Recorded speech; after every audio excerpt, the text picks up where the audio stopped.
This week's Mob Rules is brought to you by the Fabricator General's unique cancer kiosk. Are you serving in this Qatari? Has traveling through the irradiated wastes of Mars riddled your body with numerous and varied incurable carcinomas? Are you worried that you will no longer be able to serve the machine god to your greatest potential? Worry no longer. By giving yourself a once-over at the Fabricator General's unique cancer kiosk, you can scan what's left of your organic body for tumors and have those old, tired biological organs replaced with something bionic and shiny. Lump in your rump? Go fuck yourself until that rump is as smooth as a cyber cherub's bub.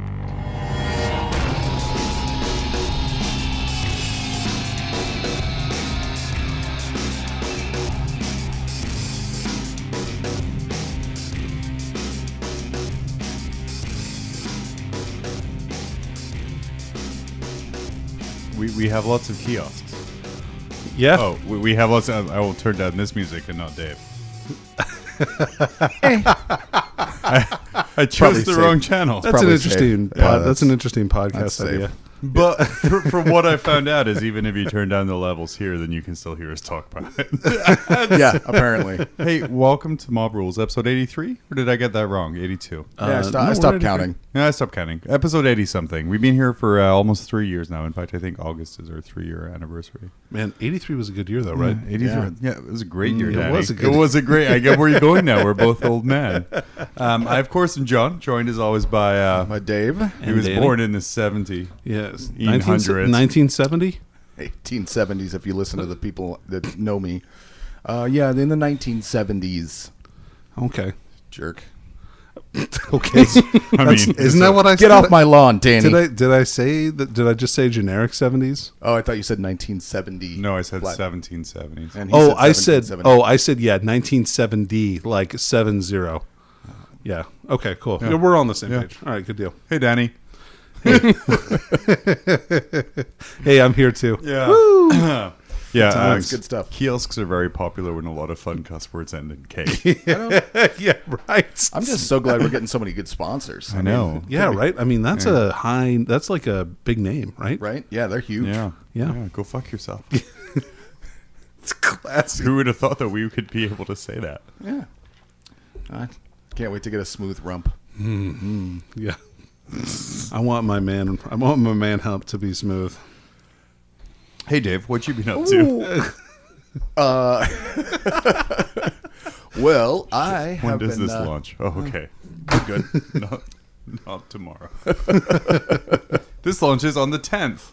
Oh, What have you been up to, Dave? all right. So I've been playing a ton of Kill Team, actually. You have? That's awesome. I've been building tons of kill teams and designing different kill team groups and not getting around to painting them because I've been playing so many games of Kill Team and doing other stuff with my family. So, yeah, other than that, I mean, I've just kind of been chilling, working on my hobby, doing some video stuff, getting everything ready to produce more content for Tabletop Plus, and just in general having a good time working on a Kill Team Twitter challenge. Nice. I saw the Crimson Fists. Yeah. Those guys look slick, dude. I like some of the conversions you have in I there. figured you'd choose a good chapter, but, Well, since there's no chapter tactics currently, I figured, I have never painted a Crimson Fist, so it works out for me. It's like an Ultramarine with red trim. Well, I think it's an Imperial Fist with red trim. Yeah, no. So it's the same color as an Ultramarine, but you have to wash it black first to darken it up. Yeah. Nuln oil. A nuln-oiled Ultramarine is a Crimson Fist. The only difference is if you put an orc on the table, for some reason it throws itself in the trash. Oh no, my one weakness. Oh no, orcs, my one weakness. That's why I figured I better get this out of the way before the codex drops. And then Wait, I don't have to in worry Rin's about it World, didn't they shoot themselves to death? Who? The what- Crimson Fists? Weren't they killed by their own guys? Yeah, it was an accident. Like there was some kind of missile malfunction at their chapter fortress. Black Library with Imperial Fists and successors is the help. Ooh. There's been a terrible accident. unless they're Black Templars, dude. Well, their entire chapter. It's not a real chapter anyway. Yeah. It's an accident. So yeah, that's what I've been up to. What about you, Daddy? Let's see here. So I have been playing a decent amount of games. I played in 2 tournaments actually. So As my wife lovingly pointed out to me, I've been playing in a tournament every Saturday for an entire month. So this next She knows Saturday what she team is. married. Yeah, no, yeah. And so this next Saturday she Next requested. Saturday is the MJ's ITC, isn't it? Yeah, I'm skipping that one. Are you sure? Yeah, I'm sure. I mean, it's $40 in prize support or a divorce paperwork, which I know from past experience is like a $50-$60 filing fee. so yeah, It's so a saving of $20. not worth it. Plus half my miniatures. Oh man, you didn't get a prenup? Oh no, Danny, you In case he's fool! smart enough to know the ones you actually want to keep. They're the ones that are painted. Here's your rank and file Bretonians. Yeah. Have fun. fuck. Fun with these. Anyway, yeah. So I've been working on that. I built a bunch of Harlequins. We'll go over tournament stuff later. Yeah. And then I've been reading a Black Library novel. Well, first of all, I've already read all the Eisenhorn books, but after we did the report, I just read all the rest of them, and then I read all the Ravner books, and then I read the Magos short story compilation, and then I read Beakwin. So I literally read like all of that entire series. No, make us look like slackers. And then I also started War of Secrets, which is like a Dark Angels Primaris novel, which has some interesting. That sounds really good, actually. Yeah. Yeah. I like the term secrets in war. Yeah, those are two things that the Dark Angels excel at. Well, one of those things. They excel at secrets, yeah. Yeah. Do they excel? And at tre- secrets, and treach- though? and I mean, treachery. everybody knows about Fallen, and that's supposed to be like a huge secret. So just go to war then. Well, yeah. Well, primary. Oh shoot! No, you can ignore that. Well, I'll it's cut break that. time That's already. fine. Okay, yeah. I was ready to take a nap. As I usually do in the commercial breaks. Well, it's because our commercial breaks are like 2 hours long. John just edits them together later. Well, I mean, mine are because I'm old, but Well, your naps are 2 hours long. See, the fun thing is I'm going to keep this conversation in the podcast. Oh, but totally. I'll actually cut the advert out so Yeah, just- people... Oh, Yeah, the yeah. magic of magic- radio. Yeah, the podcasting. more you know. behind the scenes stuff, John. Come on. You got to just make me seem crazy instead. No, we wouldn't do that. No, you do that yourself. Yes, that's pretty much what I've been up to. John, what have you been up to? Well, getting on that train after we did our Eisenhorn podcast, I waited for my Audible credit to refill, and I last week picked up Malleus, Nice. the second one there, and I started listening to that there. I enjoyed it. It's the same narrator as well as the Toby Longhorn guy, so it's all His very voice is so smooth. so good. It's like, yeah, silk. It's very good. So I'm having fun with that. And kind of like, I own all the Ravner books. I've not necessarily read them yet, but like, it's nice to kind of hear his name get mentioned a bunch. Oh, yeah, especially in the yeah. second one, right? Yeah. So yeah, I'm about to prologue into the second one, and I've Ooh. already heard like Eisenhorn have a little man crush on Ravner, like hardcore. He's a beautiful man. Spoiler, He is. I haven't read it yet. Come on. Well, was. Yeah. I've been locked down in the Mob Rules editing dungeon for the last 2 weeks, pretty much. Yep, we chained him up in there. yeah. It was not pretty. He begged. He said some things that he would do to get out. None of them are appropriate to air. What I super appreciate, though, is Have you listened to our podcast before? They got to be really bad. Too. We can't air it. Yeah, that's what I'm saying. Yeah. what's been super nice, though, is all of the feedback we've been getting on YouTube has been rules-based and not visual-based. Oh yeah, like they're not complaining. They're about not how complaining good it about is. my shitty camera Yeah, that's angles good. or things like that. So that's Man. like that makes me happy. Well, no, that means you're doing an awesome job, man. Yeah. Looks like we'll have to bust out the dungeon again. Yeah. Well, like I have one more Kill Team battle report to edit.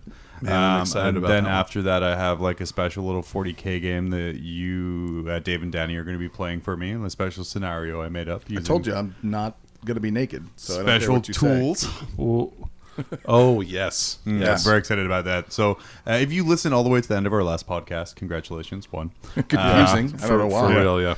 But I have started to gather the supplies to play Croupier 40K or Croup Hammer or something along those lines. It's going to be fancy. Yeah, it is. I've it's not going to be fancy because I have constructed 2 croupiers out of leftover PVC. Sounds fancy still. I'm going to bedazzle mine. So the rules for this battle report are going to be quite simple. I'll give you guys your croupiers to take home and Oh, decorate man. as you wish. Oh, That's dangerous, John. But the rules are very simple. You guys will be like 6 feet away from the table, and you can only move models by croupier. You have to use your offhand. So if you're left-handed, your croupier must be in your right hand, because your left hand must hold a brandy glass to swirl around while you make movements. Okay. There'll be an independent judge at the table to tell you ranges and distances and things like that. But all of your guys' stuff will be away from the table. So like dice rolls, all that other crap like that is going to be on a table beside you and not near the table. How do we roll dice? Sorry. Away from the table. Can I put down my croupier to roll dice? No. We should have a dice butler. So Oh yeah, you can have a dice butler. Yeah, we'll have dice butler. I was gonna ask, like, the next thing I could like spit them out or something like that. If I had. I'd say that is your usual method of rolling it. Because it's politer to swallow one. True, that's the and difference shit between out like of and love. 6. Swallow dice and shit out 6s. But no, I think we'll have a dice roll or something. But I'm not sure. I haven't hashed out all of the details, but I have made the croupiers. So I'm very excited about that. I already know what I'm doing with mine. I've spent some time painting this week as well. I painted up a really rad model that'll look awesome next week. It will. And then I've just been theory crafting. I've kind of taken my army list and kind of, I don't know, try to break it down to what I enjoy about it and then making it better. So like deconstructed and then reconstructed. Yeah, deconstructing and then reconstructing my list to kind of like, because I know what I like at the core, but I also want to win. So Sure. really kind of adding some stuff. So in every there. time I try to deconstruct a list, I start with the stuff, I make a list that I think I like, and I play it, and I go, all right, well, this worked pretty well, but these were weak, so I end up pulling them out and replacing them with something else. And then the list evolves over time into a list that isn't anything like what I started with, and I end up hating it. Sure. So For me, the list I've been running, like Rangers and Dire Avengers, pretty much, right? A couple of Hemlocks thrown in there. The core of that list that I enjoy more than anything else is the Dire Avengers and Azerman. So as long as I have that core there, then I'm good.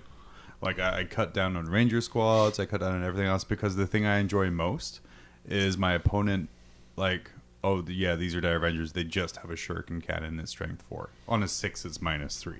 Okay. Yep. And they're like, oh, okay, that's not too bad. I'll concentrate on the other stuff. But when you kill Land Raiders in 1 turn of shooting from Dire Avengers, Sure. Yeah. People start to pay attention to that. people start to pay attention to that. So at the same time, I have to keep it fresh as well, so people leave my fucking Dire Avengers alone and shoot other things. So that's been kind of nice, especially because I think I've been playing that last list for about 3 months now. And I think that's about a good amount of time for a list before kind of evolving it a little bit or trying to change it up a little. I like the idea behind this next iteration. I think it's going to be good. I think so too.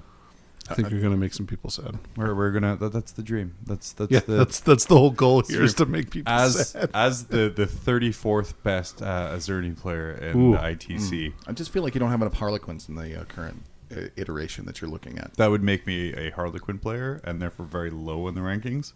Whereas I am like I look today, literally like 34th, which is insane because I have 1 3-0 and then 2 1-2s. So. Well, just consistency. Yeah, consistency. Consistently losing the majority of my games. Oh, I'm sad. But no, so I picked up some Dark Reapers so I could make my next iteration happen. How many Dark Reapers did you buy, John? I picked up some Dark Reapers. Enough to lose all of his friends. I picked up 20. That's what you call a large group of Dark Reapers, is an isolation.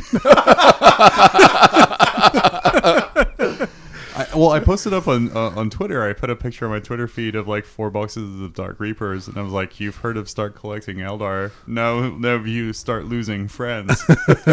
And someone replied with, "Oh, I thankfully for people like you, like fielding this, so like I feel better about my Eldar I run like without Dark Reapers and Shining Spears." And I'm just like, "Ugh, Shining Spears! I don't run that cheesy shit." But yeah, so I picked up 20 of those. And kind of, I'm just playing around with like kind of squad set because I've never really used Dark Reapers before, and like everyone says they're great, and like I feel very awful when I'm like they're okay. There's things I can do to make them better, but you know they're not as terrible as everyone says they are. They're really really good. Synergistic. Yeah. They're very, very synergistic in Ynnari. Yeah. They're probably better in Ynnari than they are in Craft Worlds.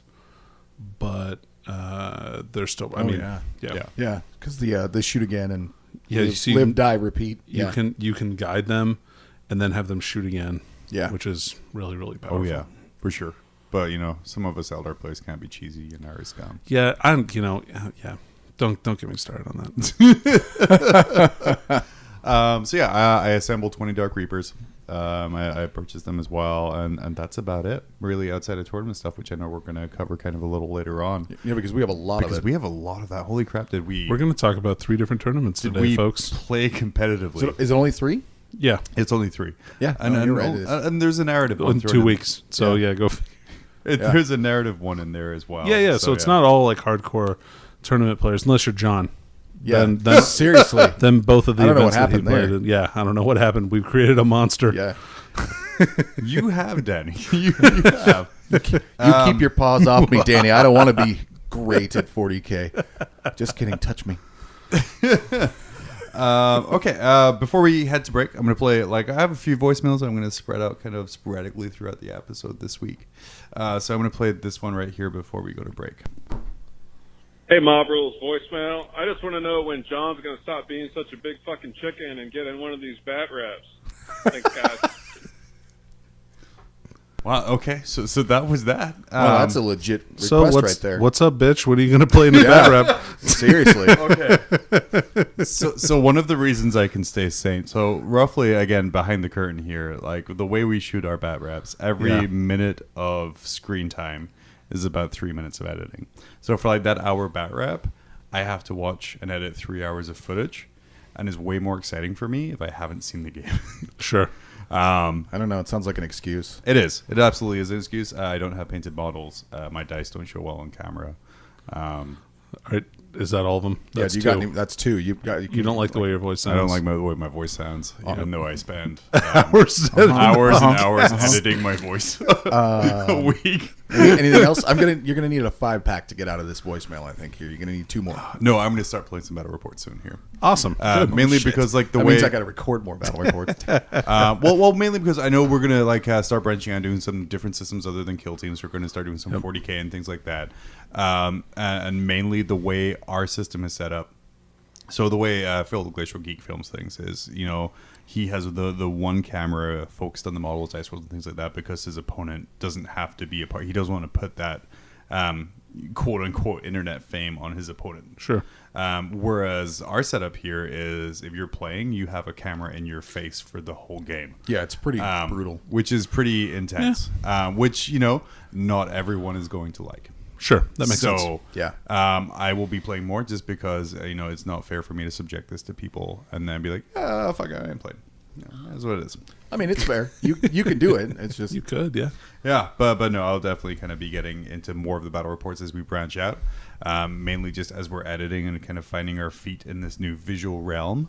A lot of my time and attention is being taken for kind of how can I best present these assholes. Welcome to Mob Rules YouTube channel, where we are like a newborn baby deer, stretching our that was beer a cherry Coke for the first time. No, it's not. Shut up, you Pabst Blue beer drinker. Pabst Blue. It's John's 5th beer since we started. If I don't say the last word, if I don't say the last word, we don't have to pay them for it. Oh yeah, quality. It's just, but yeah, so I will be in more, and I'm going to stop being a giant pussy.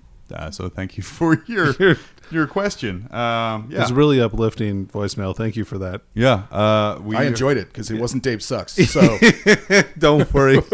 Fingers crossed they come. Fingers crossed they come. Dude, I'm the best. I took first place at another tournament. First off, stop with the thunder and lightning. You don't impress me. And second, let me check out the BCP rankings. And I don't see you on there.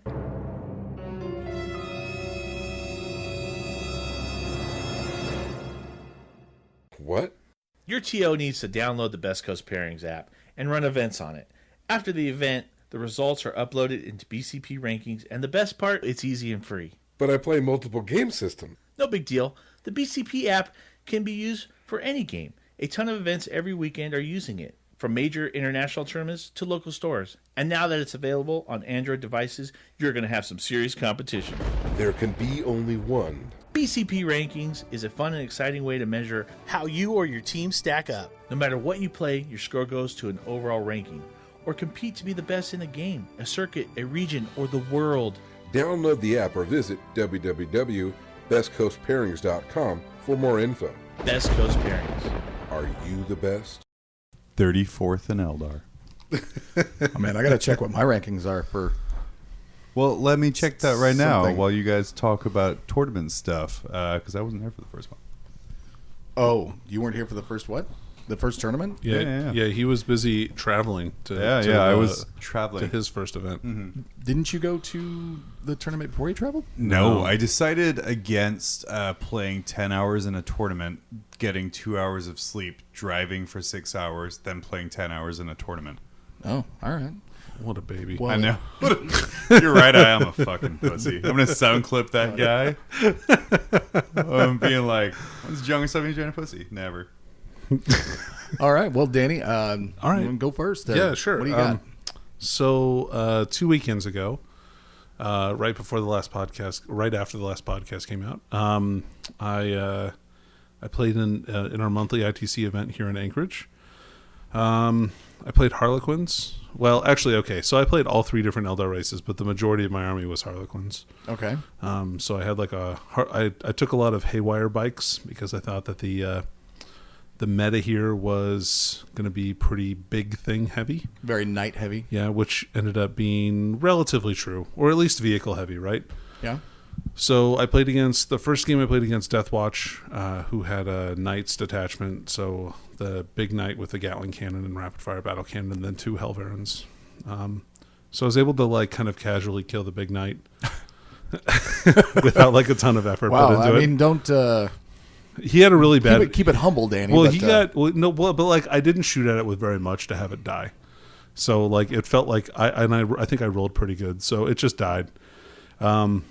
And I was able to do a bunch of stuff, and the game went the entire game. So we played 6 turns, and then there was a tabling. I think, well, no, I tabled him turn 5, so I finished him off.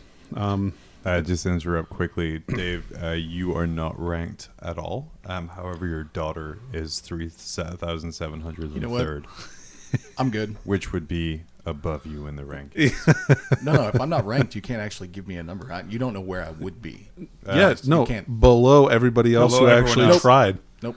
Yeah. So, in the world of Warhammer, Yeah. sorry, I'm Hey, scrolling down here. you can't rank me in professional football because I've never played it before. It's true. I could be Tom Brady or Aaron. You're 5,850th behind Jimmy Ballmer. Damn it! I'm actually on the list. Jimmy Vollmer? No. South Park? No, Jimmy Ballmer is Okay. 5,849th. So I would assume, because you're not on the list, you're 5,850th. Boom. Gotcha. Stats. So, second game. Just happy to be on the board. I played. Yeah, You're right. not on the board. I added you to the board. I played against. Sorry to interrupt. No, okay. I'm sorry. Go ahead. I'm 699th, which contains a 69 in it. So I can never be dispossessed away from 699 because that makes me happy as a number. Good luck. So you're just never going to play anymore then? No, I just All right. need to maintain my perfect score. So, what he's going to do is wait until he drops and then bring himself back up. Right. Sounds good. Perfect 69. I am 95th. You're 95th? Yeah. You got to be 69th. You were 90th earlier today. What happened? Oh, maybe I don't know. I looked at it. You're 95th. Yeah, that's what I thought. Well, I mean, a bunch of tournaments got reported, and I only have 4 out of 5 events. So once I get some more points from Ursa, regardless, I'm going to go up a bunch of ranks, I think.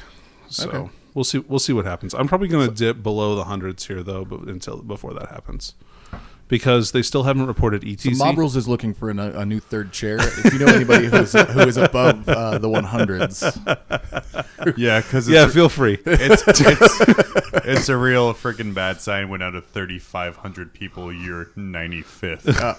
Doesn't make the cuts. all right. I'm still third in demons though, I think.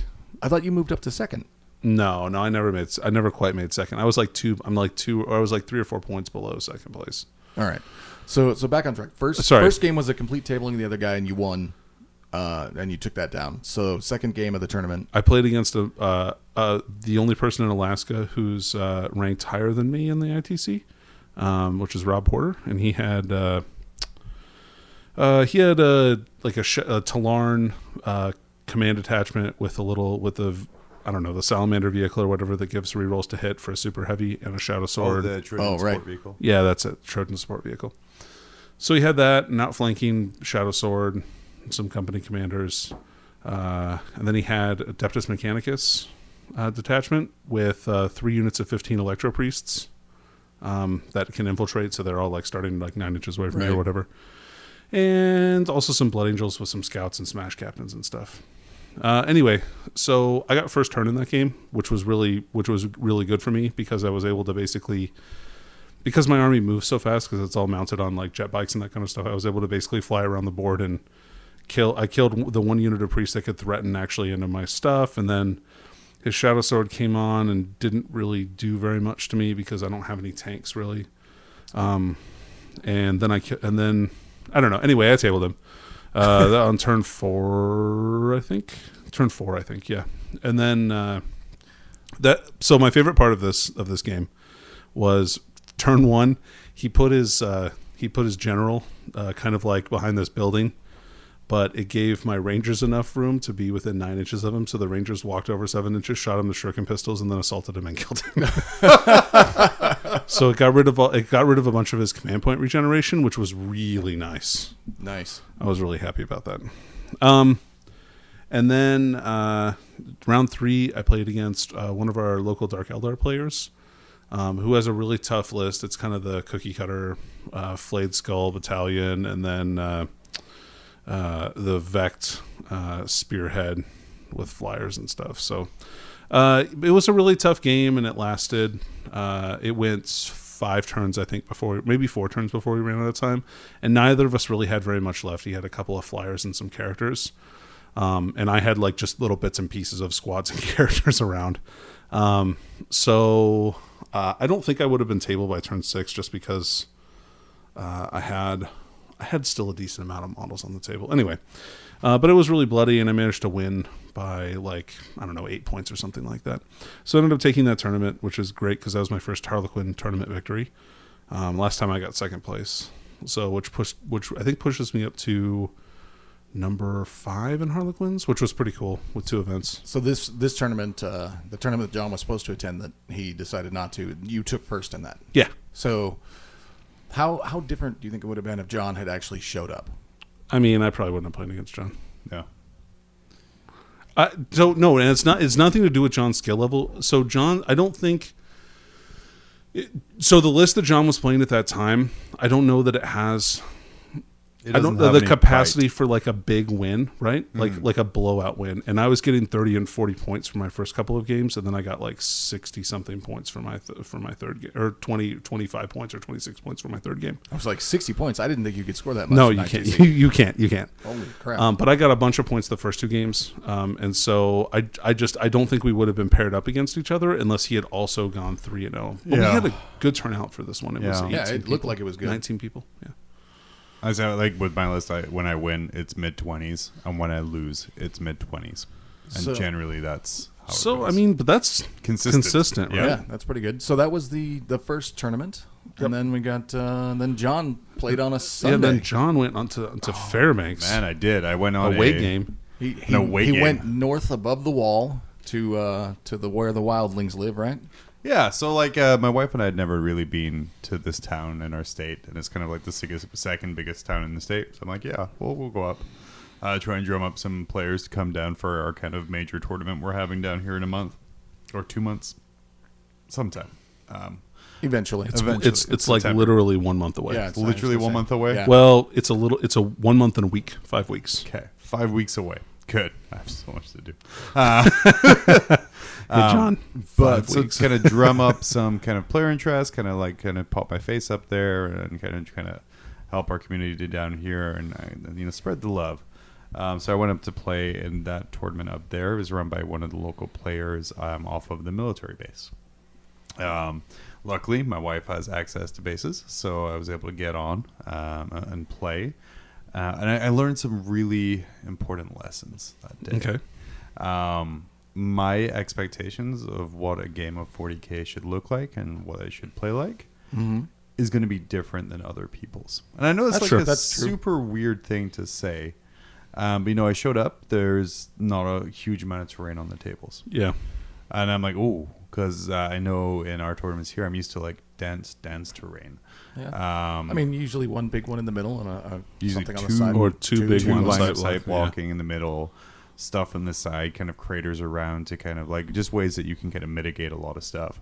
And like I tend to bring infantry heavy lists because I'm used to playing in a meta where we have a lot of scenery, a lot of stuff I can move and hide around and kind of, put stuff around. So when I get there and I go to the TO and I'm like, hey, any more terrain? He's like, I don't want to put a lot of terrain out. I'm like, okay, And I just, again, realizing that when you attend someone's event, you're their house, their rules. Sure. And it's kind of something you got to play with. You got to remember when you travel, kind of just have fun with it. Play by the rules. Don't get, upset if it's not the 40K, Because especially if you're traveling something like Vegas, right? And you're going to play 40K with like 700 people. Probably not going to be probably not going to be the same 40K you play with your buddies. And there was a couple of little rules disputes here and there, where I felt very strongly I was right. Maybe I could have handled myself a little bit better about one or two of those things. But I was operating on about 3 hours of sleep. So fair enough. Yeah. But like I said, I had a great time. Met up with one of our friends, Tim. I hadn't seen him in forever, so that was super good. That's rad. Everybody knows Tim. Yeah, so. everybody knows Tim. Like our Swedish listeners like, oh, Tim. Yeah, sure. Yeah, if you've ever been on the competitive 40K page, you've seen Tim Hoopster's posts. Yeah. Or any single faction page. For real. But he's a great guy. We love Tim. Yeah, we love Tim. There was some great barbecue that was provided for lunch. The chairs were very comfortable. I saw they had wheels. They had wheels. I started a trend during a break of just wheeling myself to the barbecue table, then wheeling back. Oh, good move. Smart. Super classy. But no, it was, like I said, I had a lot of fun. I met a lot of great people. And again, I'm like, just because it's not the way I play doesn't mean it was bad. It just means it was different. Okay. The army's construction, you could tell by looking around kind of army construction.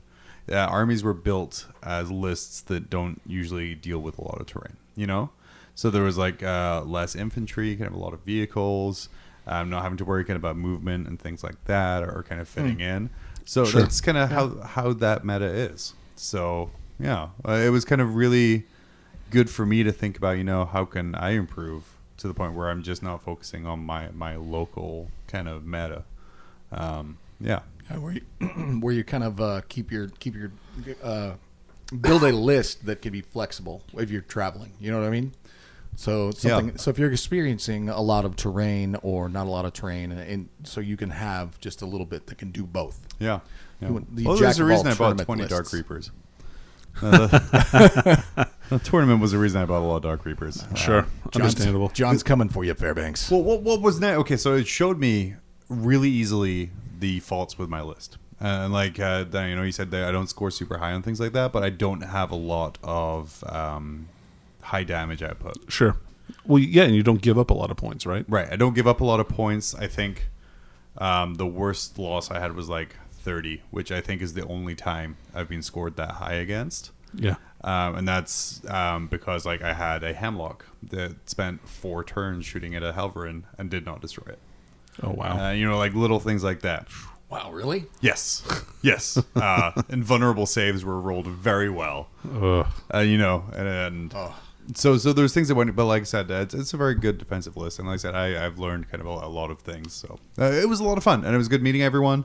I dropped by the comic shop, which is their Warhammer store up there. Mm-hmm. That was a great store, and their displays beautiful. Like the way they organize all their 40K stuff. As someone from a retail really nice. background, yeah, they do a good job. Really well done. You got a retail boner in the store.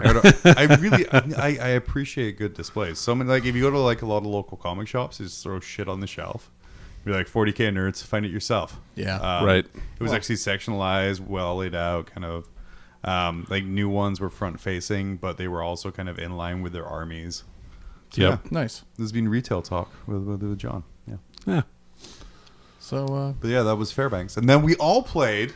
And well, how did you do overall?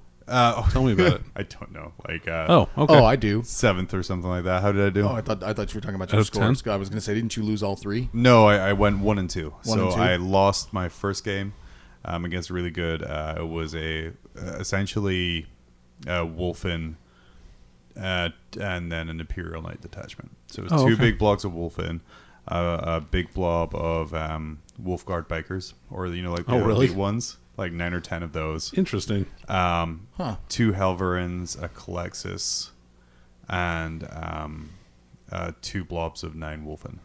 Huh. Okay. So Sounds disgusting. Yeah. Sounds like it could be rough. Well, it but was the rough codex for- isn't out, so we don't actually know if it's No, truly rough or and it not. was really well played. And like I said, I had some issues shooting out flyers. So with the flyer shooting, I had issues like the Wolfen getting across the table really quickly, and me not being able to because usually when I'm playing against a close combat army or something like that, I'm going to try and funnel them. So like not a lot of people can Right. kind of get into Yeah. space in combat with me, and I couldn't do that. And I didn't. You had an open plane that could just lope across like Yeah, and I didn't adapt very well, and I had nothing to really answer the Calexis with, and because a lot of my army is kind of like psychically based, when you put him right in the middle of the table, he kind of shut me down. So yeah, that was rough. And then Carl, I played turn 2 with his Tau. I did really well against his Tau. Yeah. Tau in general, as long as I stay more than 12 inches away from them, they Have a tough time. really tough time. Yeah. Because they're hitting me on 5s. And I just stayed 12 inches away. Yep. Okay. And then my third game, I played against a Custodes list, which had like little Imperial Guard battery Yeah. with Curves Aquila. Then it had a Custodes detachment with it, like 2 4-man spear squads, a shield captain on a bike, a shield captain, 6 regular stodes, and then 1 of each of the Forge Roll grab tanks. Okay. Huh. That's cool. Yeah. I'd never played against them before. How was the floating Land Raider? I destroyed it in 1 turn of shooting from Dire Avengers. Man. Freaking Dire Avengers. Those guys. Best Dude. anti-tank in the game. Oh yeah. So like Dire Avengers, if I take them against infantry, complete trash. If I doom a tank, that tank is dead. Oh, I remember. Because if I wound I've you, seen that. yeah, it's like if I wound you, you're at -3. But yeah, That's true. But yeah, it was kind of like how all my games go, like super close first 3 turns, and then it all kind of falls apart for me. So Wow. yeah, so that he kind of pulled out a big win on that one as well. But yeah, it was a lot of fun, and then. And then we all to- played We all played Wake Up Narrative, guys. Yeah. We played in a narrative tournament. Yeah. a doubles narrative tournament, which A was team narrative tournament. Oh. Which, by the way, the most exciting thing that happened to me in the last 2 weeks relating to 40K is that the Best Coast Pairing app lets me put emojis in as a name or team name. I would have thought harder Thanks, about my Best team Coast. name. Yeah, Yeah, if I'd thanks, known. Best Coast, for letting me have a letter B emoji. I appreciate that. Yeah. We were agonizing over what to call our name. My buddy Cody and I. We were Really? like, what are we going to name our team? What are we going to name our team? And then in the end, we just went with "Ow, not in the face, please." Which Sure. oddly enough, summarizes Your our play at the experience. tournament. Yeah. Well, let's hear about it. So, trying to put the tweaks and get everything going for our doubles tournament list for LVO, and tweaking stuff around. Cody ran a Pure Deathwatch detachment. Vanguard is Vanguard for elites, right? Spearhead? No, Vanguard. Vanguard is elites. Vanguard is elite. Yeah. So he had a Redemptor Dreadnought, 2 5-man squads of deep striking aggressors. Well, there was your mistake. You took a Redemptor Dreadnought. Oh, sorry. Casual fun event. Wow. Yeah. Well, We're having fun, man. Plus, Yeah. he has whatever models he has built, so that's what we were factoring on that. And he bought more aggressors, so it was a toss up between taking the Redemptor and 5 more aggressors. Okay. And then a Primaris Watch Captain, because not a master, because I can't. Just the captain. Yeah, just the captain, and then a Repulsor, because who doesn't like big floating shooting tanks? Yeah, they're good. Yeah. So I countered that because in the way the LVO tournament works is 1 warlord command points are shared.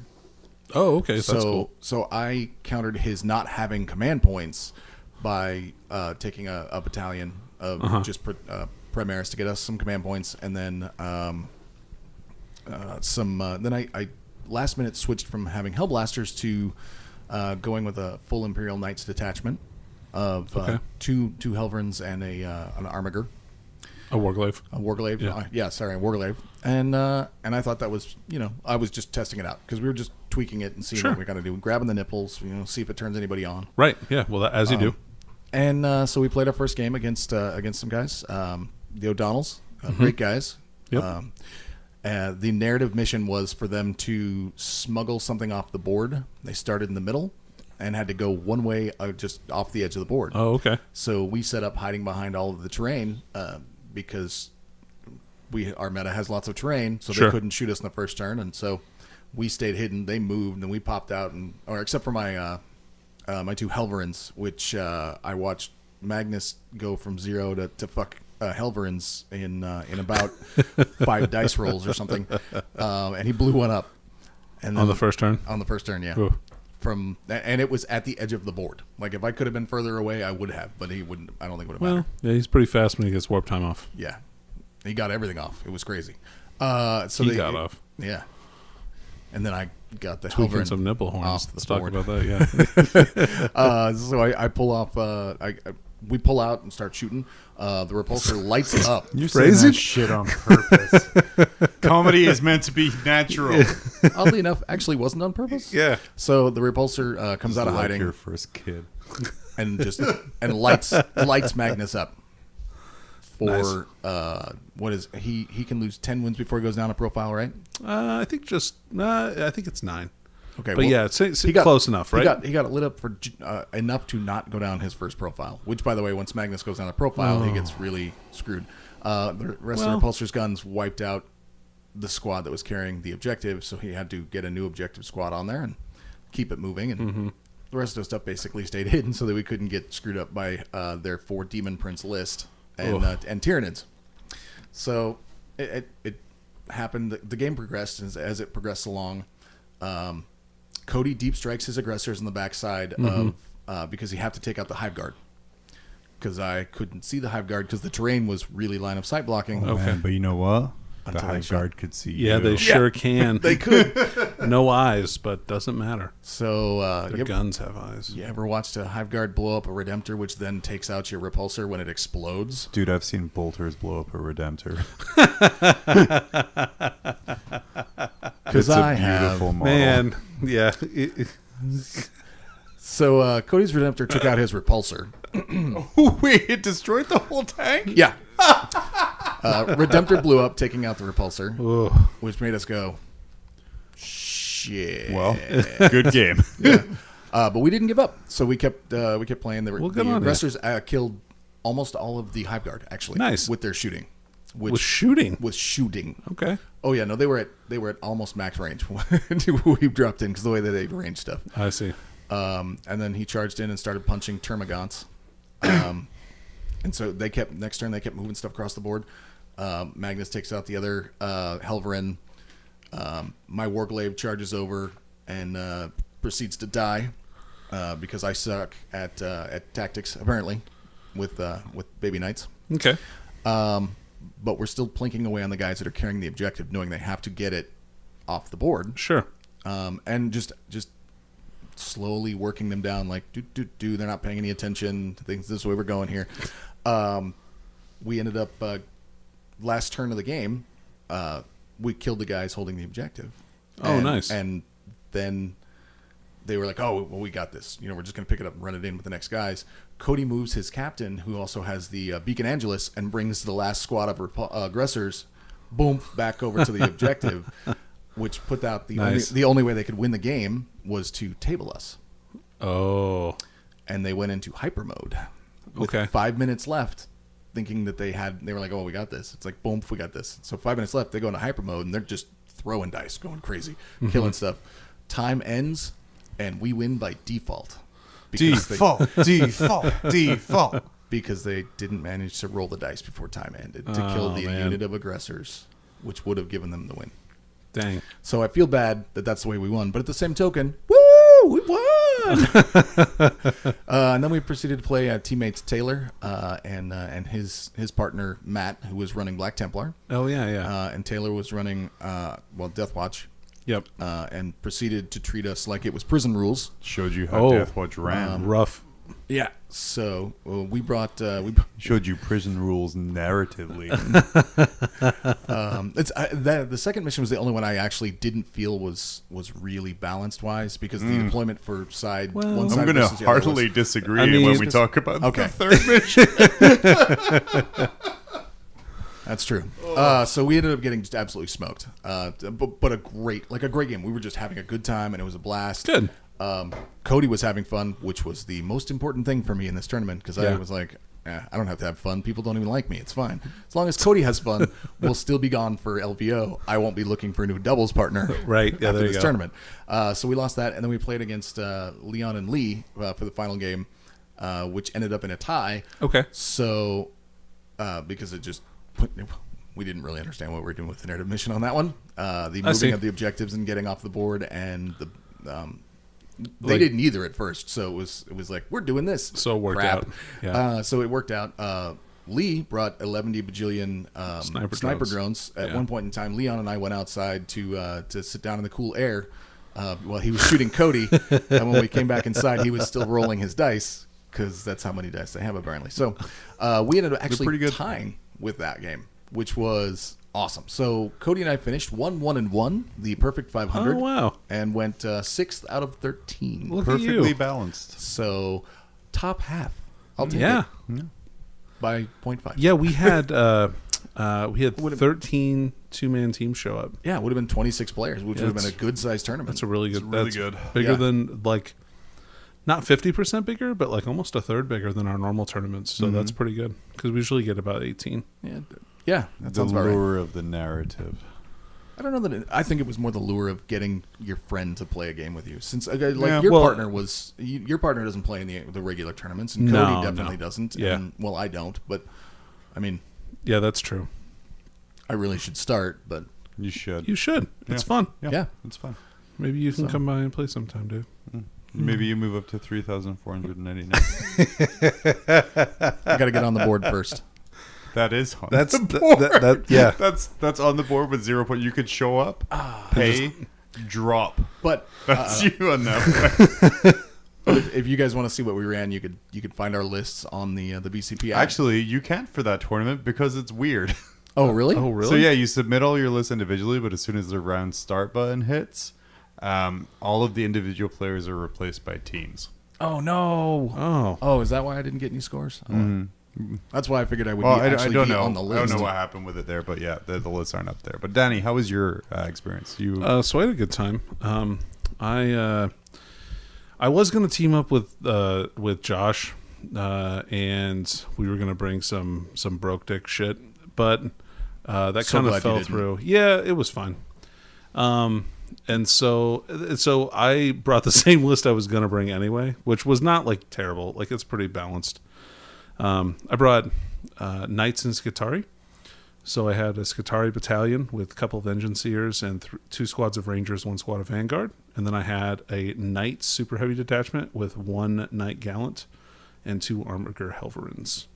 to balance out, so you could still get the command points for it. And Right, so I have 11 command points for my Knights. And potentially, because I played House Tenaris, so my Knight can get back up, which is pretty neat little trick. Anyway, my partner brought, he likes to play with Dreadnoughts. So he brought a Chaplain Dreadnought, 3 Venerable Dreadnoughts, and 2 Mortis Pattern Dreadnoughts and a Tech Marine. you're welcome, by the way. So, yeah, no, I played in a lot of team tournaments with Tyson before. Yeah. I know. So regular buddy. We were gonna be just the Tip, which is my typical team name. But then I decided I didn't want to use that, so we went with Robots Squared because we were all playing robots, Right. which was cool. So Technically, the Knight has a human pilot. Don't okay. you tell him how to forge his narrative. Whatever, dude. Maybe yours does. Mine doesn't. Dick. Anyway, so first round. God, who did we play first round? Oh no, yeah, I know. We got a buy. No wonder I couldn't remember. Yeah, for the first time ever in a local event, I've gotten a buy, which happens almost every single tournament, but I never seem to get picked. So this was my time. Your time to shine. Yeah, so we got a buy. So Tyson and I played a little game, just a warm up game, just to show him what my stuff did. Was And, it screw Tyson terribly over? No. So my knight died to his chaplain dreadnought and then didn't get back up even with a reroll. But then I shot all the rest of his stuff off with Helverins because they're good at killing dreadnoughts. They should be D3 damage. Yeah, I don't know. But whatever. Anyway, yeah. That's neither here nor there. What is here is Game 2. In Game 2, we played against Team Purple, which was the Dark Eldar player that I beat last time to win the tournament. And again, kind of playing that cookie-cutter Dark Eldar list with the Venoms and Agents of Vect and the Ravagers.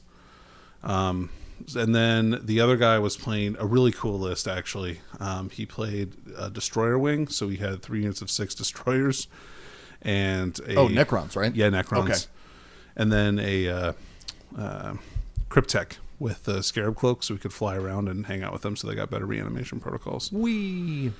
So we played them on probably what was the worst mission we could play them on, which was kill points by actual points. And so when they told us what the mission was, they said it was kill points, but they didn't say it was actual kill points. So I probably wouldn't have tried quite as hard at the end had I known how far down we were. But by kill points, like straight up kill points, we were winning. We were winning the game, like at the end of it. So I was really trying to push hard, but like, no. So it was a game of attrition. Some weird shit happened. My knight died to a Cavalry warrior stabbing it in the knee with with his little sword or dagger or whatever. Probably a bayonet from his rifle. Anyway, and then what else happened? At the end of the game, all that was left was my Tech Priest Engine Seer. But for the last 2 turns, there's like these big L-shaped walls, the Nova walls, kind of that the Nova uses. Oh yeah, yeah. So we use those at our events quite a lot. And basically, a Venerable Dreadnought, a Mortis Pattern Dreadnought, his Tech Marine, and my Tech Priest all ran circles around this thing while avoiding line of sight from his destroyers. So they couldn't actually get to us, which was great. And then when they did get close, we assaulted them and killed a whole squad of destroyers, which was awesome. Anyway, but we lost that one. So which was fine. Like, no big deal. It was a fun scenario. I wish I would have been paying attention better, but I don't think it would have actually changed anything. I'm just mostly disappointed in myself for not realizing. Game 3, we played against a couple of other folks. They were playing Knights and Mechanicus. So a bunch of Skitarii guys and 2 Gallants and an Armiger Warglaive. So this was pretty cool. My knight went gangbusters in this mission. Tyson nailed my teammate's name was Tyson. His double las cannon Mortis Pattern Dreadnought did 12 wounds to one of the gallants in one shooting phase. He rolled double 6s for both of them for both of those las cannons that went through. Shit. And so my knight went in and polished off that gallant. And then the other gallant charged me, and I had taken the relic that gives my knight a 5+ invulnerable save in close combat. So I rotated Ion Shields, because you can do that in combat, right? To up his invulnerable save to a 4-up, and I spent a command point reroll, but only took 1 of the 4 Reaper Chainsword wounds on him. So wow. Then I punched his knight back and killed it with the Power Fist, and it blew up and killed a bunch of other stuff. And then, so the best part was to me at this event was getting a heroic intervention off that tied up 2 dune crawlers at once on either side of the long base of my knight, because basically they kind of backed out of combat with him, but they didn't move very far because there was a bunch of terrain and other stuff in the way, and basically he couldn't get out of 3, so I just moved 3 straight forward, and it put me within an inch of both of them. And so I death gripped one, and then I punched the other one to death. So yep. Wait, how can you punch it to death if you're holding it? You've never seen a movie Maybe where you you impaled him with the chainsword and then punched him. No, with he the could other still thing. punch it to death. Haven't you ever seen a dude grab a roll of quarters to get better strength when they punch somebody? He's using mob tactics. I was just thinking more. Technically, I think I did actually use the Reaper Chainsword to kill him. You're gonna hit a motherfucker with I'm another not motherfucker. defending you ever again. That being said, I can see it where I grab one of them and hit the other one with it repeatedly. That fits with the death grip. Yeah, fluff. right. Instead of being squeezed to death, you're being beaten against your friend to death. So we finished. Robot Squared finished 4th. which was cool. It was. I'm glad we got to play a bunch of games and have fun with, and I got to have fun with my friends. So. Yeah, it was a super good day. Yeah, and John was there too. Yeah, I was. Yeah, John also played. Man, we're just doing seamless transitions today. I'm very much a fan of this. So me and my friend Nate teamed up. We are traditionally Team DAP, or Disgusting Abuse of Power, because this kind of originated when we ran events and we ran a team tournament that we played in. And we made everyone do names. And we're like, we're Disgusting Abuse of Power because we will win by abusing our power. Right. Which we lost every single game in that tournament because we had a trash list. Yep. Where it was like, shit, we have an odd number of players. What do you have in your car? Not this time. Nope, not this time. So Nate brought an Imperial Guard, Catachin Supreme Command, with a Shadow Sword, 2 company commanders, and a Primaris Psyker. And then a Imperial Guard battalion with 2 mortar squads, 3 infantry squads, and 2 company commanders, and a Trojan support vehicle, which was something I learned about this weekend. Oh my god. Yeah, so Disgusting. That thing is busted. So the little Trojan support vehicle from Forge World is pretty much a chimera. Yep. It's ballistic skill 3+ though. Ballistic skill 3+, but you essentially just hide it within 6 inches of something, and you get to reroll all to hit rolls from that, which was gross. Bullshit. Because how many twin heavy bolters did this sword have? So it was 30 bolter shots, heavy bolter shots total, And 4 las cannons. and 4 las cannons, and then the main shadow sword gun. And the big dick gun. The big dick gun.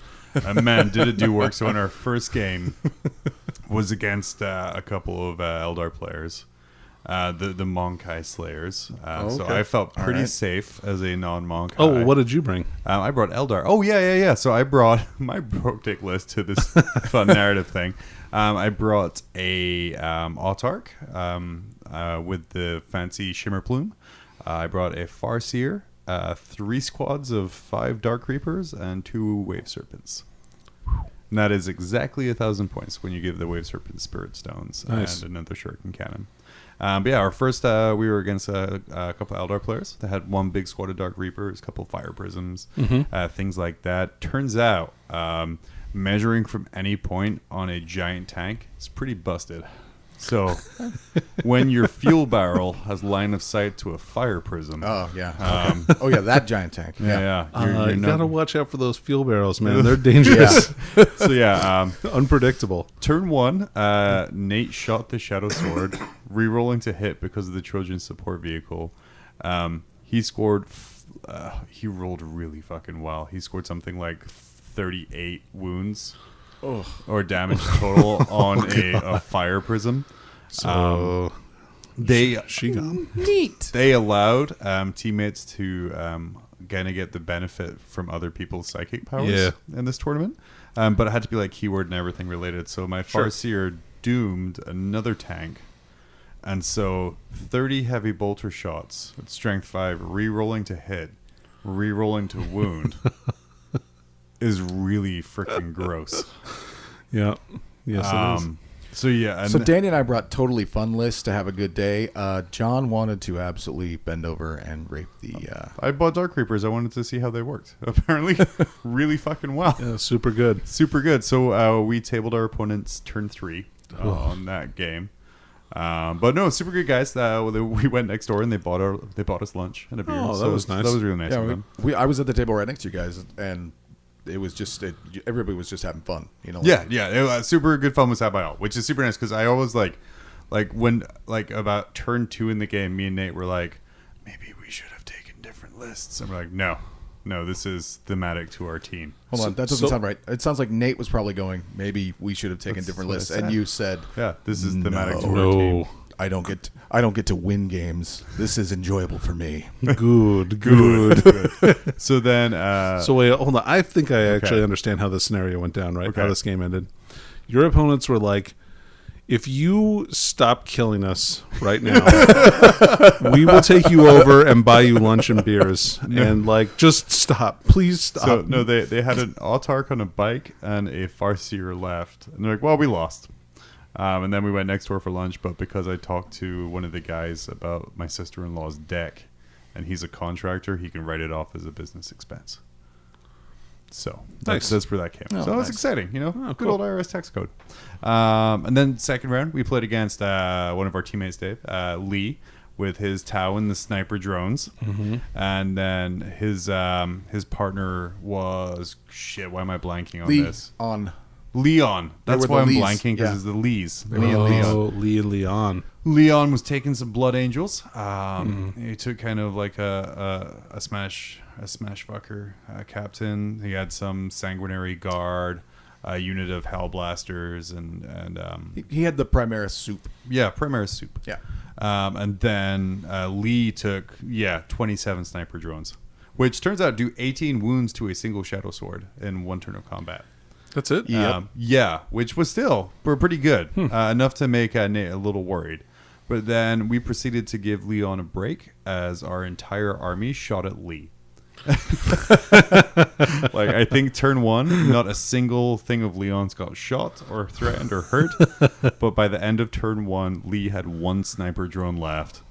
And then I learned a move called the Roomba, which I dubbed, where the Roomba, I take my Wave Serpents and I charge Tau with them. Yeah. I don't really suffer any wounds, or if I do, it's 1 or 2. And then they're not good enough in combat to hurt my tank. Yep. And they don't get to shoot anymore. So after turn 2, Lee had no sniper drones, and his entire army was locked up by 2 Wave Serpents. Wave Serpents are really good at that. Yeah. So the rest of his army, Leon's stuff came down, like Sanguinary Guard, all that other kind of stuff. But we volcano cannoned his smash fucker. Ouch. Yeah. Damn, dude. There was no other targets, and he'd consult. His Sanguinary Guard came down and took out the 2 mortar teams, right? Then he consolidated towards the nearest enemy, which left his Captain Smashfucker right in front of a Shadow Sword. Oh, no. And there was literally no other targets. Oops. So yeah, he took a lot of wounds. I'm sure he And did. then round 3. Oh man, this round, and I know we're going long about gaming talk. Well, this round right here is the one where after you did what you did that made me go, are we playing our mission wrong? How did they do that? So here's how the narrative mission worked. Is there was a point in the center of the board. There was an objective about the midline of the board on either side. Dead center. And there was an objective in each of our deployment zones. 2 of them. 2 of them.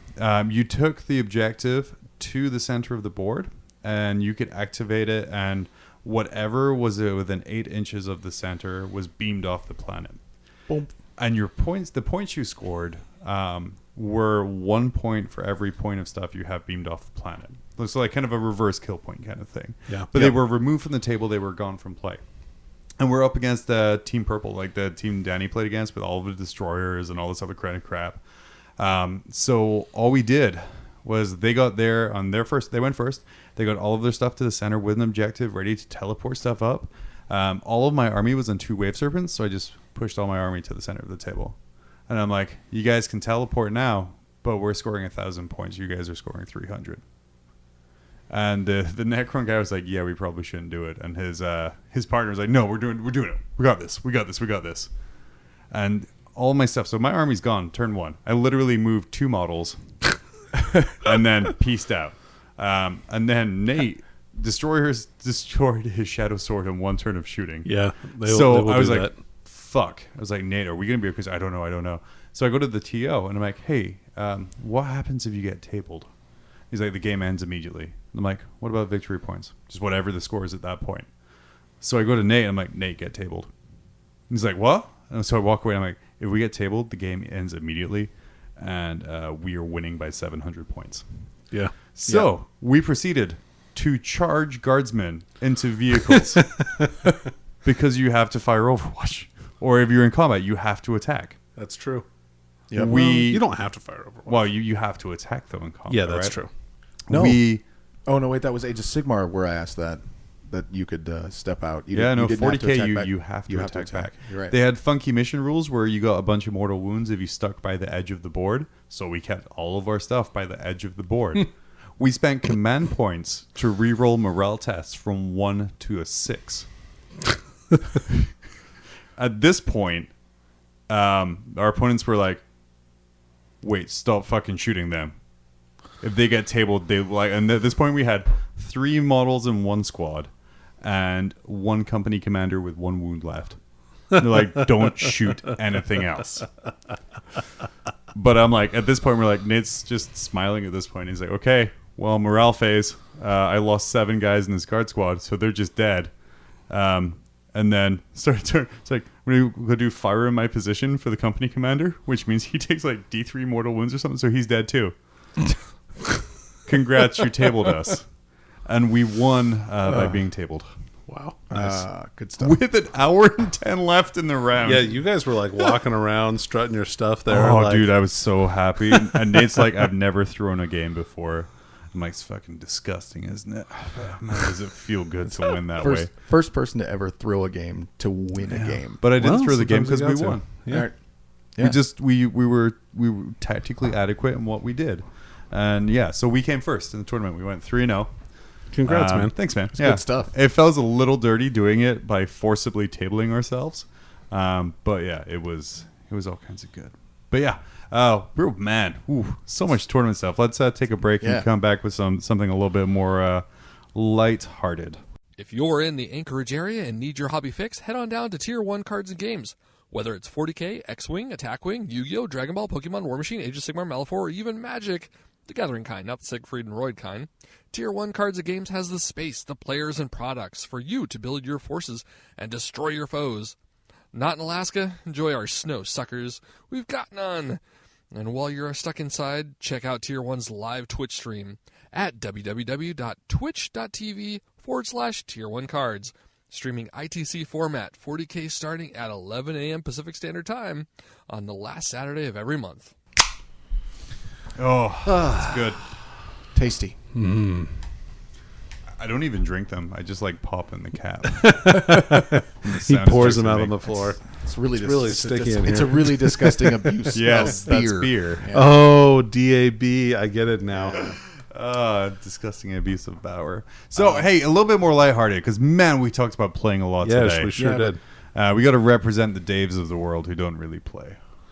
Right. All right. What are we doing to represent me?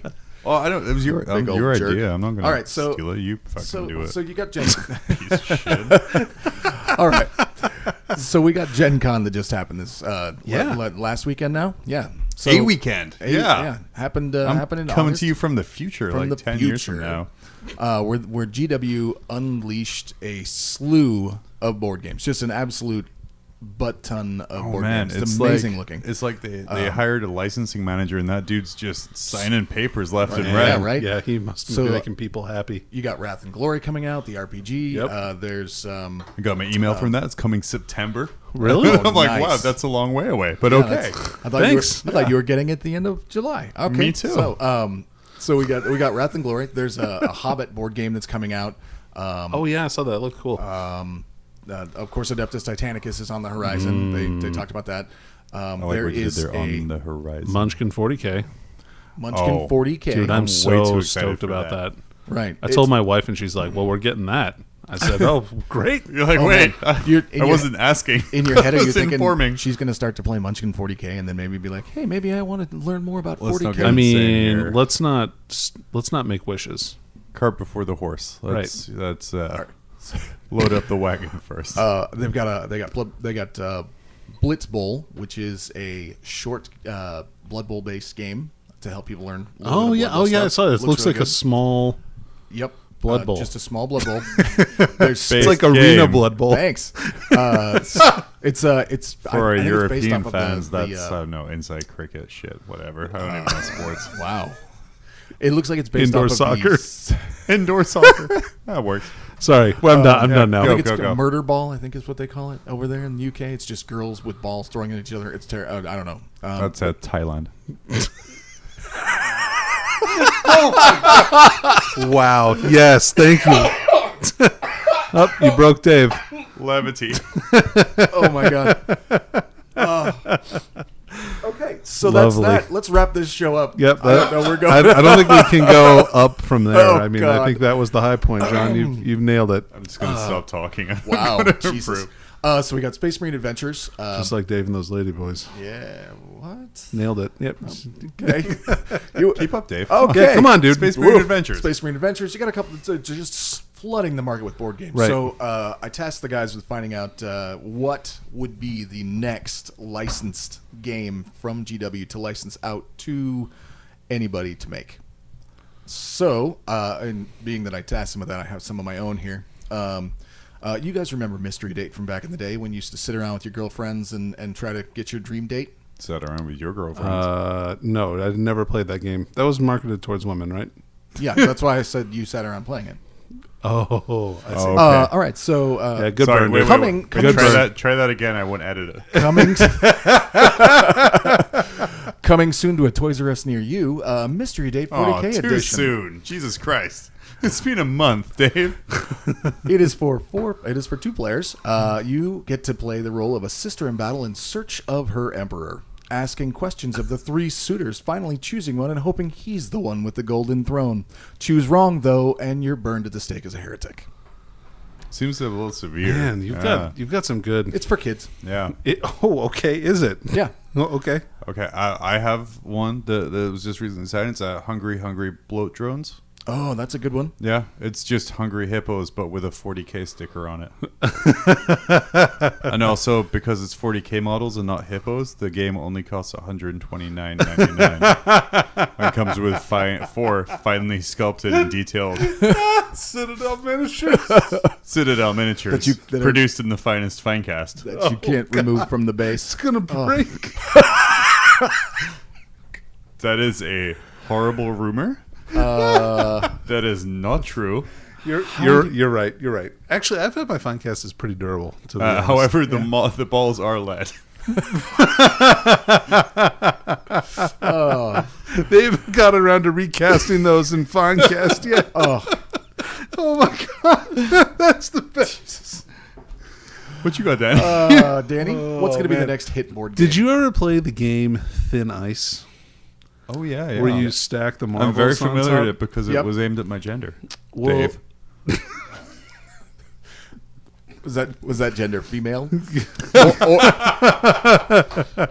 All right. Don't know, Dave. It's 2018. I'm not fucking saying that. Sorry, I assumed your him. teenage gender. All right.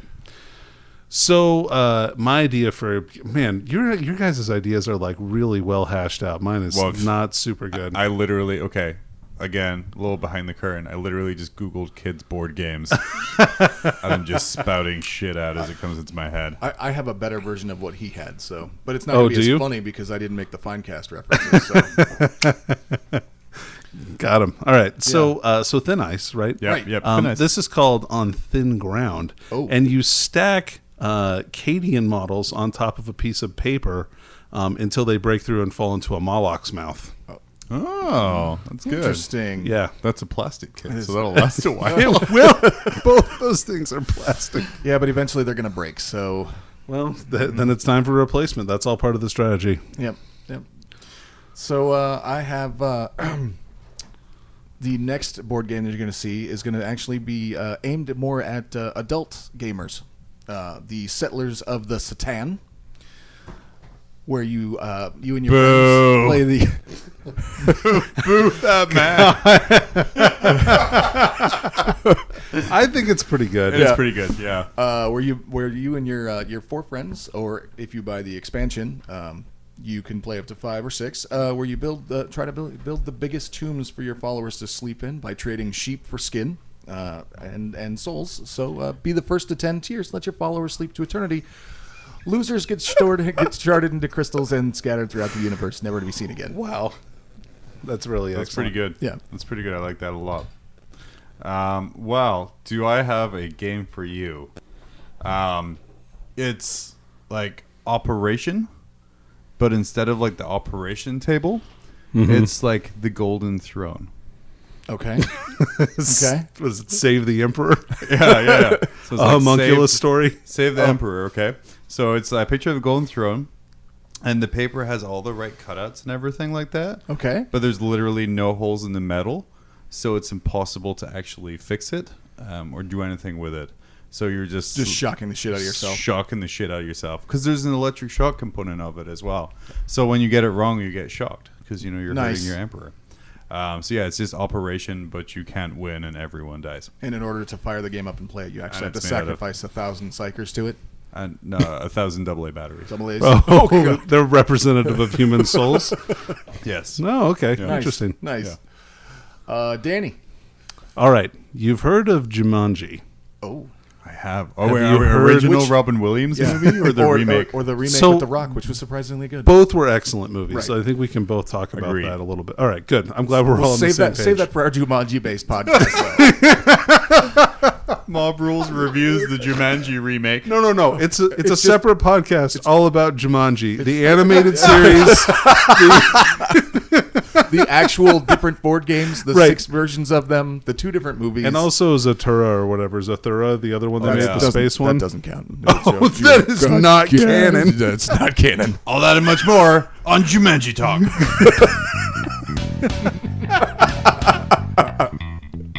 No, it's too bad we don't have jungle drums. That would have made a lot. would've Would been have been awesome. much better. No, I don't think I have that.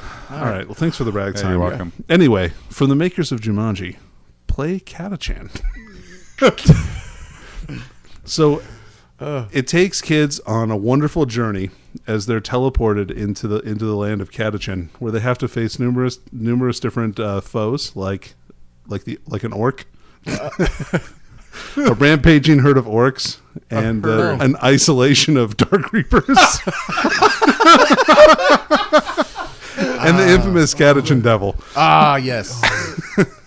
I'm It's an completely adventure board stealing an game. isolation of dark. Oh, that's really good. That's so good. That's amazing. Yep. All right. So that's my idea. Sorry. So I right, got let's hear I it, got 2 Dave. more. One of which replicates John's, and I only tasked you guys with finding 2, so you don't have to find any more if you don't want to. But I had Hungry Chaos Gods. The 4 you get each one is designed in Finecast now, I guess. Okay. Representation of each greater demon, and you just try to eat the souls of the dead to give yourself more power. Well, so 3 of the 4 greater demons are plastic now, Dave. So Slanesh is just cast and breaks. No, it's being kidnapped by. Oh, by yeah, that's elves. right. It's just not there. Well, actually, It's this Age of particular Sigmar edition. It's just not there. He got kidnapped by Eldar, so it's just replaced by a bunch of pissed off Eldar god faces that don't play. there's actually an expansion called None of the the Horn holes fit in God. those mouth. Yeah, of the Horn God. it could be the yeah. horn So you rat. actually can take the head of the Slanesh god off, Remove and, it? and replace it with the horned rat. Okay. So that you're still canon if you wanted to play Age of Sigmar because you think Oh, 40K yeah, sure. sucks. So, Wow. but my last game I'm actually kind of proud of Horus Heresy Stratego. Okay. can That's you- one of my favorites. Right? Yeah. Can you find Alfarius before he completes his mission to kill the Emperor? One player plays as loyalists, the other as the traitors. Who will be the ultimate winner in the end? We all know either way it won't be mankind. Both players have an Alfarius. That's the assassin, right? That's the best part. Is that both players think that they're the bad guys. Yeah, they're But good guys they're in the end. they're the good guys. All right. Well, you guys have heard of the classic board game Snakes and Ladders. You mean shoots and ladders? Well, I've heard of snakes and airplanes. yeah. Okay, so listeners in the UK. Save that for our Samuel L. Jackson yes, podcast. sorry. Okay. Listeners in the UK, you've heard of the classic game Snakes and Ladders. Well, get I've ready heard of for the. shoots and ladders. Is Is Wait, that anything like shoots and ladders? It is exactly the same instead of shoots. So are and you meaning to snakes. say? wait. Oh, So okay, you- yeah, wait, okay. wait. UK talk here. In Okay, the let's UK, talk Hold about on, this. is the game? Yeah. All right, so you're shooting snakes? Is that what you No, just said? no. Snakes and ladders. I'm into Are that. you sliding You down slide the snake, down or do the the snakes snakes. eat you? Well, it's implied that you're eaten and pooped out, but you slide down the snakes. Dude, the British version is dark as fuck. That explains a wait lot till you about how play Nottingham happened the way The it did. the 40K version, which is Snakes and Snakes, a Catachan kids game. Where you have to wrestle a snake Where you- before yeah. you can drink mother's milk. That's right. That's milk. Oh man, you've heard of Jenga, right? Yes. So this, No. this Can you explain to me what this is? no.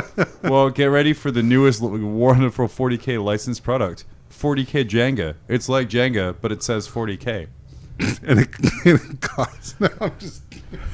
And each block is a finely detailed 17-part Citadel miniature. Oh God, I really loved being partnered with GW Fantastic. for as long as we did. It was nice. It was nice nice. receiving some free stuff for a little while. It's set out of love. It's set out of love. Yeah.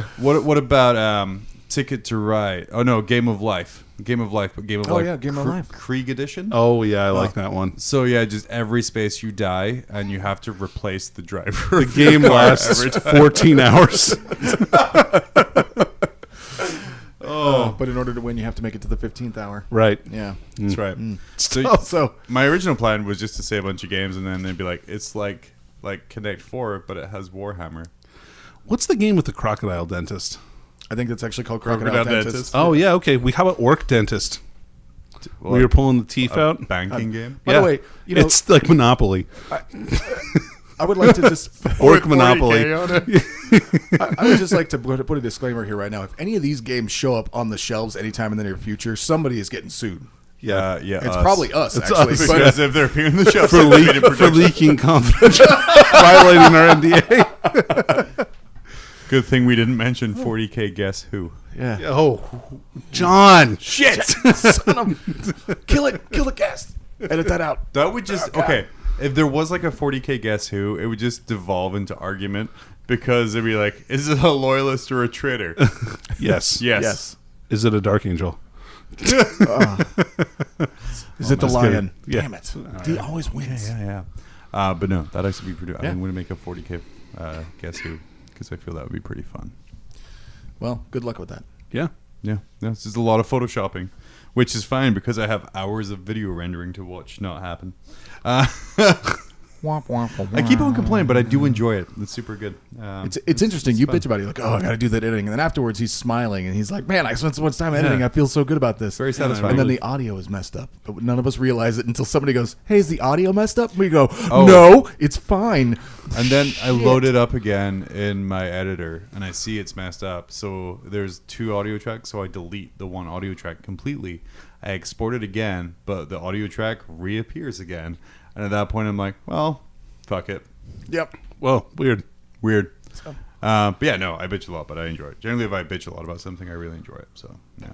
It's those that's my- psycheries you've turned into batteries. my Yeah. secret. Yeah, the game of operation. Right. Fix the golden throne. Doesn't work. That could be a good homunculus game, too. I think that game was actually written by Chris Wright, right? Barrel of grotesques. Like instead of a barrel of monkeys. Oh, Barrel of Hormigons, dude. Barrel. That's already it's played that actually just the Hormigont models. They don't have to do anything. Oh, How no they way to stick string together. It's still the original Finecast ones, though. Hormigons were never fun. Oh. They were metal. The metal ones. Oh, Oh, man. my God. You the know, metal those ones. metal ones were really cool. They almost got me to play Tyranids when I was like 12. But then you realized the point cost meant you'd have to buy. Oh my 800 God! of Can those you metal imagine ones. how many I would have to buy? It's insane. So I bought a squad of Like metal 12. gargoyles. Yeah. Do you remember the old actual plastic Tyranid warriors? yeah, they look like ants, like really weird. I still like the way those look. My Oh. favorite old school nid. No, I'm just is from the game. the old school Zoanthrope, where it had the The one warrior body pretty much. Oh yeah, and then yeah. He the was big cool. brain. He was cool. I liked him. Yeah. Yeah. I mean, the Screamer Killer has always been a classic, the right? old, the Like- old metal Screamer Killer. That's where it's awesome. at. It's best. All right, but so all this right. has been Yeah. Mob Rules Tyranids, and thanks for joining us. We're gonna go record a Jumanji podcast. We're gonna be right back. Earl Hagen was a legend. In 1960, he whistled his way into Hollywood and into our hearts. Decades later, he made a comeback, lending those lustrous lips in the 1980s to such bands as the Scorpions, Guns N' Roses, and Pat Benatar. A half-century after his humble beginnings, he's at it again. This time without cumbersome musical accompaniment, he'll have you wetting your whistle and whistling along. His new album, Earl Whistles Disney, is sure to be a hit with all generations. Order now and receive a bonus album, Earl Whistles More Shit, a collection of previously unreleased material of Earl's favorite songs through the years. On this bonus album, he demonstrates his newly mastered technique of inward whistling. Order yours today on compact disc or double-length cassette. Also available at fine retailers such as Walgreens, CVS, and participating Sam Goody stores. Earl Whistles Disney. Buy it today.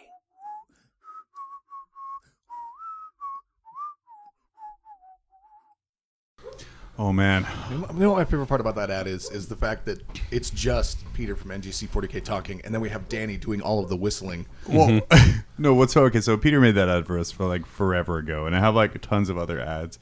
But the reason, so what we started doing is like I, commissar and demand silence during ads so that I can't mistakenly forget to cut shit out.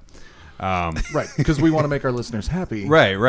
But I play it every time because it just devolves into the three of us sitting trying to make the other laugh into the microphone over the stupid shit. Like that term, I pulled out a lighter and started swaying side to side. Danny started fake whistling. It's called lip whistling. I don't know if you've heard it. I think it's like lip syncing, but with whistling. And then Dave ruined it and spoke into the mic. Yep. He tried to actually whistle, but he couldn't do inward whistling. I also, Sam Goody store, dude. Jeez. Yeah, it's a great reference. I will play that ad until the day I die. Yeah. Good. Yeah, I enjoy it. So, so this is kind of like a hotspot episode. I really want to touch on like super quick. Thank you, GW, for this break in my spending schedule. With Kill Team fully out pretty much, with Age of Sigmar 2.0 fully out, with all of the codexes fully out, we have like a month break. Well, maybe like a 2-week break because Titanic. God, yeah. But we were looking at this and we're like, what are we going to talk about today? And I was like, well, we have all that tournament stuff, and Dave had the great idea about the games, but I was like, nothing came out this week. And we were like, yeah, that's super good. Yeah. It was nice. Yeah. It's really nice. Well, I mean, stuff came out, though. I was able to get almost caught up on stuff. I have unspent credit at the store because when I was there was nothing I wanted to buy. I was in a have weird unspent credit. situation. You didn't want a black coach? I really want a black coach, but I can't justify a black coach. That's the hard point We here. swore that we would never talk about GW's pricing model on the black coach because it angers all of us. I think it's okay. It's fair. I will not complain about that kit even one bit. Well, have you tried building it yet? No. Well, then you don't make that promise because it'll be fine. It's plastic. How hard can it be? I'm going to buy you one now just out of spite. Sweet. And make you sit there and build it in front of me. Okay, cool, dude. Yeah, it sounds good. Let's do it. Tim, when you're listening to this, I need half the price of a black coach added to my account so I can buy it for him. I'm going to do one more voicemail before we go. Okay. It's from the same guy. He called us a couple times this week here. Oh, man. It's a nice. We've got one solid listener. Quick question. Yeah, I'm really glad. Hey guys, just want to say that I'm really glad to hear that Dave got his sled dogs back and that it was just a big misunderstanding, kind of like his ability to win kill team games. Oh, Jesus. But I've got a real question here, and it's, when did you guys get started in 40K or the wargaming hobby, and how? Thanks, we don't have time to answer keep that. up the good work. Oh, mine's pretty easy. Yeah, I don't think he's wanting like a step-by-step recount of the day. That's good because I'm old enough that I couldn't tell you. Oh, no, I can't. I know So it was a exactly when it balmy was. day in early July of 1986. Young Dave and his friend Donovan were taken to the hobby store with You his weren't dad. young in 1986. You were like 25. I was younger than I am now. We went up to the hobby store and they had White Dwarf. And, Okay. And so we picked up White Dwarf and they had these weird models, in blister packs. And I said, Dad, can we get these? He said, what are they? And I said, I don't know, dudes with guns. So we bought a pack of squats, Nice. which I still have, and went home and started reading stuff and went, what is these games in here? And so that was the journey that started us Nice. way back when. Nice. Danny, what's yours? So, very similar to Dave's. I walked into my local hobby store, and this was probably, let's see, I was 12, so it must have been 1995, Like 2005 or something like that, right? 1995. Oh, okay. Yeah. So, we walked in, and they had I was interested in looking at some D&D books and stuff like that because That's what I really wanted to. Anyway, so we walk in, and they had reset up a whole big display behind the glass counter of all the Warhammer Fantasy Army books. And so they had like with the awesome covers in 5th edition. So they had like the Dark Elves and the High Elves and like all these different like super cool artworks. And I had been familiar with Warhammer through the role-playing game before, but not like through the game. And then they had the entire back wall was all like blister packs. And so I was super interested, and I asked a bunch of questions. And Games Workshop used to send hobby stores these catalogs that showed all of their miniatures, and they would give them out for free. The catalogs, not the miniatures. The catalogs, yeah. And so, of course, we didn't have money to buy an army book, right? So the guy behind the counter was nice enough to get us hooked on some shit. This is Mark Lawrence. Anyway, he handed me the catalog, and I took it home and like obsessed over it for like a million years and circled the things that I wanted, like a kid does. And because I was somehow still doing that at 12. Anyway, so we were... So I went back and eventually we're buying little blisters and stuff like that. But it was the covers on the army books that looked so cool, made me want them, like made me want to play that and be interested in the game. Nice. Yep. I walked by the GW store in Aberdeen, Scotland. And in this store, man, I still remember that store's layout, like to the shelf. But in the store, in the corner, so like they had the door. And then in the corner, there was like glass you could see, and they had a kind of a standing glass cabinet which rotated around. Okay. And I was kind of walking by, and it was super busy. And I look in, and they have I believe it was the Egret Van Horseman fantasy model. Oh man, that model back in the day was like the coolest thing. So like fully painted up, it looked great. It was just, I was like, oh man. So I wanted to go in and have a look. So I go in, and of course, this is the GW had like 3-4 people staff in the store there. Sure. And I talked to 2 guys called Jake and Dave, who like I was 12, so it was like 95 at the time. But yeah, Jake and Dave talked to me about it. She gave me a demo game. Whoa! Snap! And I'm like, oh, I beat them. Oh shit, I beat this guy who's been playing for years. Wink. And then my mom let me get a starter Citadel paint set with 2 push-fit plastic Marines. Nice. And that was kind of my start into it there, and I just kind of kept going back to more. Like my teen years at that GW Aberdeen store were just like, oh man, all the time. Nice. To the point where I'm like, I'm sad I don't have a local GW, but I'm happy my models are cheaper. Yeah. So quick question. Yeah. In where you learned your love of GW, where you fell in love with it, is that store still in existence? So they have a store in the same town. It's no longer in the same location. But it's still technically in existence. It's still technically in existence. I know that because I sent my parents into Aberdeen to buy event-exclusive models or GW store, like the oh man, the Medicae and a couple other ones. Are you gonna send them in to get that Nighthawk model on their birthday? Dave was very nice, and he has one on the way for me. You son of a bitch. Yeah. The store birthday hasn't happened yet. It's in the middle of August. If you want me to get gotta one wait for for the you, birthday. If you need one as well, I've got a dealer. I mean, yeah, dude. I'll hook you up. So I'll make it worth your while. What about your whistle. hobby store? No, my hobby store actually closed down last year after over 30 years of business. So, which I actually ended up working there later on. Well, you had to find a way to pay for your models. So. Well, and the employee discount was very good. My hobby store that I went to is now actually a pot dispensary. So so yeah, that's so you can continue to get your hobby needs. Yeah, I can get what I need. Both ways. Work with my glaucoma and my arthritis. It's awesome. Your tension. Shout out to from Dankridge. assembling. It's like your tension from assembling fine cast models. Yeah. But yeah, no, like I said, I really miss like a good solid GW store. I understand why they went to the one-man model. Yeah. Financially it makes way more sense, but like to the point where I can remember the names of every single member of staff from GW, their store from 95 to 97. And the fact that like 25 years later, I'm still playing the games, I think goes to the way the business model ran in the mid-90s.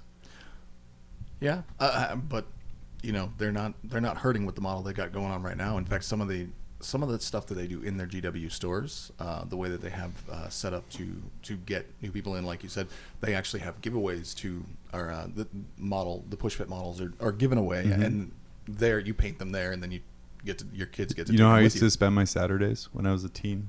Besides furiously masturbating? Yeah, well, obviously, besides furiously masturbating. That was my mornings. But the afternoons, my mom would go shopping in town, and she would drop me off at the GW store and get me like a little box of miniatures, and I would sit and paint at the GW store using like GW's paint. Having like the best painter at that store was Dave. He would tell me, obviously, he would tell me kind of like things to do and kind of critique my stuff, and it was like kind of like a really cool little like hangout. I mean, obviously they got a little pissed off that their store was treated as a daycare a lot, but you know, well, my parents. I don't know if they did. I mean, maybe they did. They probably thought better. My parents bought stuff for me to do while I was there, so that was a little better. When you buy nothing, make it a little bit better, right? Then it is a little, but yeah, it was super good. Yeah. So yeah, that's my answer. Dave, what you got to plug? I don't have anything to plug other than just friendly local game stores. Let's go with friendly local game stores. Yeah, you know what? General. I'm going to second that. Like that's so important. So you've heard our stories of how we fell in love with what brought us all here to this table, and technically has brought you guys here to listen, unless you're my mom, in which case, thanks, Mom. The 3 listeners. Yeah. If it hadn't been for those stores, like Danny said, he went out of business. Now they went out of business because they 30 years and they wanted to. Because the owner retired. Yeah, because they wanted to stop, and my store closed down because they moved. They don't actually even do GW anymore. They haven't in a very long time, and your store is still open. But go in and support those guys. For sure. If you go in there, and to hang out and play games, buy something, even if it's just something cheap, a couple pots of paint. A Monster Energy drink, something like that. Do something to support them so that they can keep supporting you and your hobby. That has always been kind of my and having worked in various hobby stores, like over the course of going to college, and then like part-time work for a really long time, and being a manager at a store and that kind of stuff. These stores become kind of the focal point of your community, and so it is really important to support them, because if they're not able to support the community in a meaningful way, either through prize support at a tournament or giving people a place to play, you're never going to have new people enter the hobby, and the hobby will never get any bigger, or it'll always shrink. Even if it just stays the same size, you still need new people because people get out, right? So it's critical that you support the places in your local environment. Yeah. Hey, how did you guys get in the hobby? Add us on Twitter, or call the voicemail. Leave us a message. Let me know how you got in. I'm always interested in those stories. 702-551-6946 would be the number to call. Let us know how you got in the hobby. Leave the hashtag DaveSucksAss and let us know how you got in the hobby on Twitter. Can't it just be Dave Sucks? No. That was for voting. That was for voting for Army Lists. For Army Lists, which nobody put up a thing on. So. So I win by default. I did see some Dave Sucks hashtags. So let's tabulate up the results and we'll report on it next week. Sounds good. Okay. Yeah. All right. I have nothing really to plug. Well, then just thank you. Oh yeah, thank you for all of our new subscribers to our YouTube channel. We've had an influx in the past couple of weeks. Awesome. Yeah. So yeah, thank you for subscribing. Yeah. Again, we love some constructive criticism. Let us know what we're doing great, what you'd like to see, what you wouldn't like to see. Do you want to see us play 40K with fucking croupier sticks and weird stuff like that, or too fucking bad? We're doing it. We're doing that because I've invested in the materials. Awesome. Go ahead and stay away from the channel for a couple weeks, and then you won't have to watch it. But that's happening. But yeah, let us know what you want to see. At this point, we're kind of making videos, and it seems to be like standard videos, like hey, battle reports, hey, painting reds. What do you want to see? We're pretty much down to do anything moderately legal, and if it's not that legal, we'll make Dave do it. Yep, because he's always up for anything. Oh yeah, Danger Dave. I'm like the fucking kid from the Life cereal. Except you're very old. That's like, so is the kid from Life cereal. What is that kid's name? His name? Mikey. Oh yeah, Mikey likes it. Yeah. Dave. Oh, Davey likes it. Davey likes it. Oh, well, I think that's a good place to end. For Mob Rules, I've been John. I've been Dave. I've been Danny. And I will edit that so it sounds better.